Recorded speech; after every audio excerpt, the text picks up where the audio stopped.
नागरिकांना हे रोग होऊ नये म्हणून आपण या ठिकाणी अडल्ट बीसीजी व्हॅक्सिनेशनचं आपण आयोजन केलेलं आहे. ही क्षयरोगासारख्या दुर्धर आजाराचे जे काही जीवाणू आपल्या शरीरात जातात त्याच्या विरुद्ध लढण्याची प्रतिकारशक्ती निर्माण या बीसीजी व्हॅक्सिनेशनमुळे होते. ज्येष्ठ नागरिकांना हे आव्हान आहे की ज्येष्ठ नागरिकांची 60 वर्षाच्या वयावरील नागरिकांची प्रतिकारशक्ती कमी असते. अशा नागरिकांना क्षयरोग होण्याचा जास्त धोका असतो. म्हणून अशा नागरिकांनी ही लस आवर्जून घ्यावी असं आम्ही त्यांना आग्रह करतो, विनंती करतो. आम्ही उत्तर मराठवाडा प्रादेशिक विभाग एस्कॉम या संघटनेच्या वतीनं मी आणि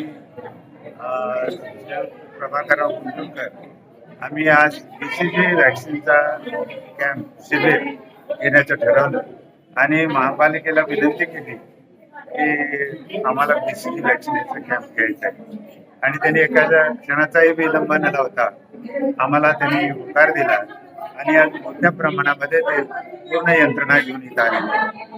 हे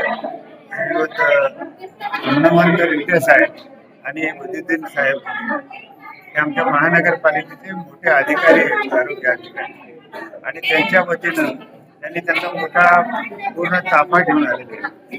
मी या क्षणी नांदेड जिल्ह्यातील सर्व संघाच्या ज्येष्ठ नागरिक सदस्यांना अशी विनंती करेन की सर्वांनी ह्या संधीचा फायदा घ्यावा. आज जरी शिबिरामध्ये कोणाला येणं झालं नाही किंवा भीतीपोटी आले नाही किंवा काय होतं आम्हाला, याच्याने काही होत नाही. लहान मुलांना जसं अनेक रोग होण्याचे होऊ शकतात तसं आता उतार वयामध्ये सुद्धा अनेक रोग ज्येष्ठ नागरिकांना होऊ शकतात. त्यापैकीच हा टीबी हा जीव घेणा आजार आहे. पण याच्यावरती लस एवढी प्रभावी आहे की ती जर आपण वापरात आणली तर जसा पोलिओला भारतातून पळवून लावलं तसं देशाचे पंतप्रधान माननीय मोदीजी यांचा एक मोठा हा संकल्प आहे की भारतातून टीबीला पळवून लावायचा, आणि त्या मोहिमेअंतर्गत आजचं हे शिबिर होत आहे. तर मी सगळ्या ज्येष्ठ नागरिकांना, ज्येष्ठ नागरिक म्हणजे आता दुसरं लेकरांचं स्वरूप आहे.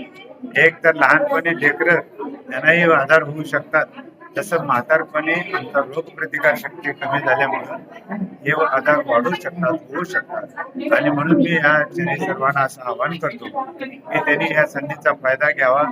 आज शिबिरात जरी येऊ शकले नाहीत अशा लोकांनी सुद्धा उद्यापासून आम्ही आमच्याकडे जर आले तर आम्ही त्यांचं नाव नोंदणी करून घेऊ आणि महानगरपालिकेच्या अधिकाऱ्यांना विनंती करू की आम्ही जे पाठवू ते त्यांना